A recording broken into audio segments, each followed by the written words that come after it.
Some of my days at work are very good, and today is one of those days. We're just outside Barcelona at La Sagrera bike park. La Sorrera. And I'm riding an Unno Mith. It's a beautiful sunny day. The initial thoughts on the bike are, it's unbelievable. It's as good as everybody says it is. And I don't think many people have really ridden it. Just from the numbers and the sales we've seen on the bike and the hype around it, it's nice to actually get on the bike and just see for yourself what it's actually like. And this is a Mith Pro that I'm riding today, which has got some new components on that I actually haven't ridden either. I haven't ridden these wheels, haven't ridden these tyres much, haven't ridden these bars, haven't ridden these brakes, haven't ridden the new Float X2 shocks. There's a lot to learn here. It's got a whopping great DJI Avinox motor in, which just riding up the fire road is another level of power. Unbelievable.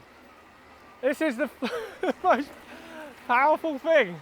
I did think to myself that it wouldn't make that much of a difference compared to other systems. And I guess compared to the Levo, it's very, very similar. But when I rode the Levo, I didn't really get the chance to run it in turbo because we did this great big long ride. So I didn't really get to experience the turbo mode that much. Whereas with this, we're at a bike park where I can loop and just put it on full power mode.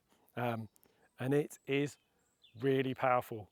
You have to be slightly careful, especially on this like slippery, pumicy sand. You can lose the front wheel or spin the rear wheel. So where your balance is on the bike climbing is actually quite important. It's like more elevated e-bike climbing skill. You can of course back the motor power down and calm the bike down a bit. So definitely something I'd recommend if you're new to e-bikes and things. So it's quite the machine.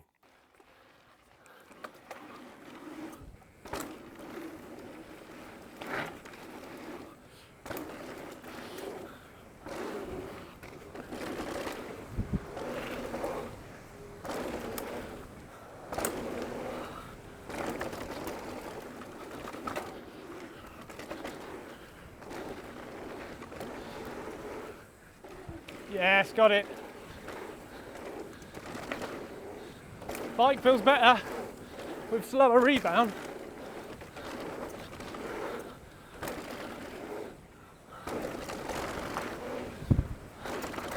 What? That's the big jump. Ah, got scared again. Whew. Let's try the outsides this time. That's the sketchy berm.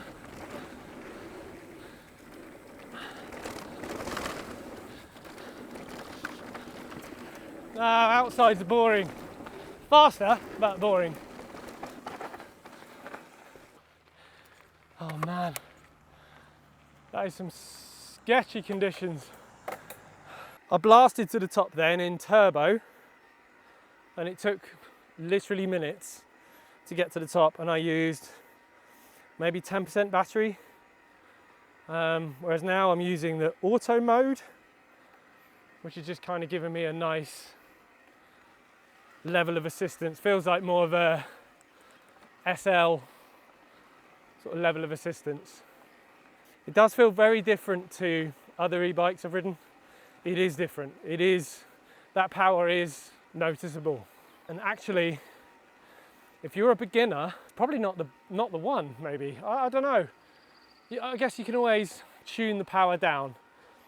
And from riding it just now, I would recommend that if you're just getting into biking, because when you put power down, the front end washes.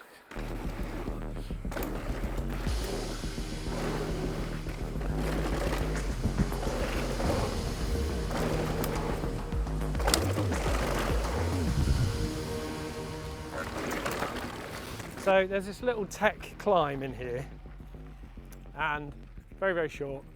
But I thought I'd just try climbing the bike in different modes. So I'm just gonna do a controlled climb, not go too mental. I'm in auto. I got my gears wrong, of course.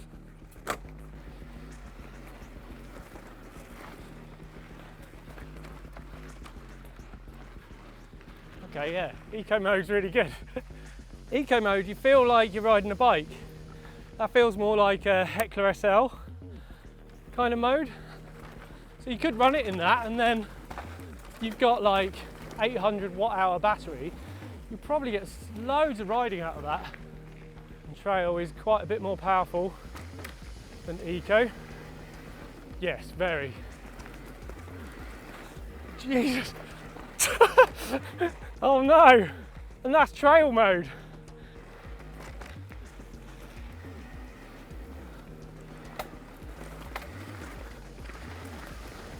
Jesus. It's mental.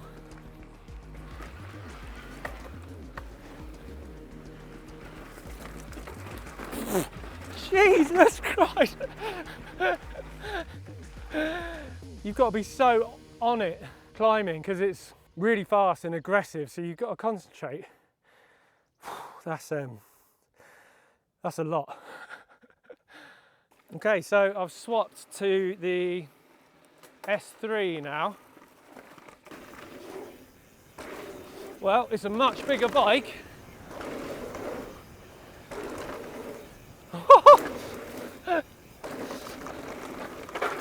What? Oh man. Go easy, go easy. It carries lots of speed. And I guess that's just me getting used to an e-bike again, because I haven't been riding them. Whoa, it's slippy. Yeah, definitely too big for me. Definitely didn't feel as comfortable. Very stretched out. I don't know what the reach numbers are. I think 490, something like that.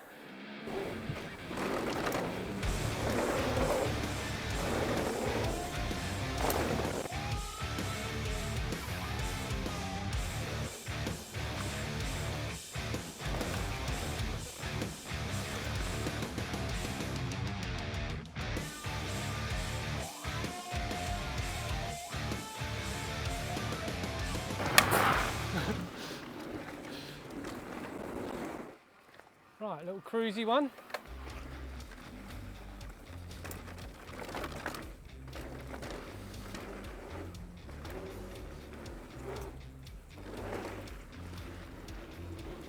This corner here has got to be the most picturesque corner in Spain. That is a beautiful corner.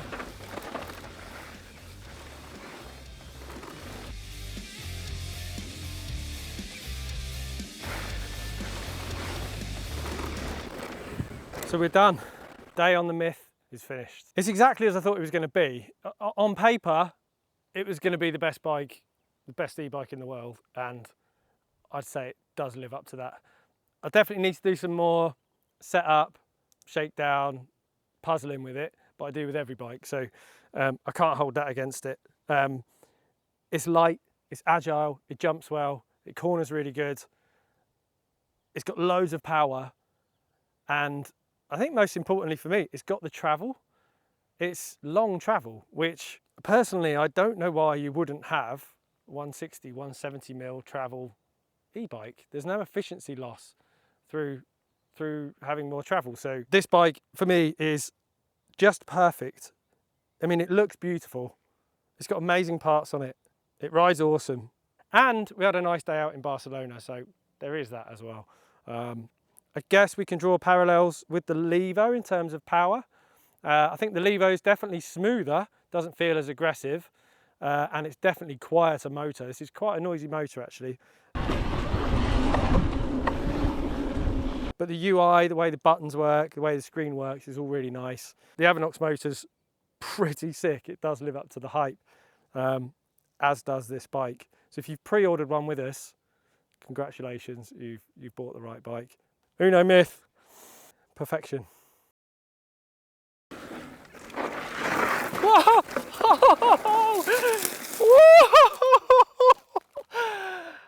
Whoa! Getting quite tired. Should we get an ice cream?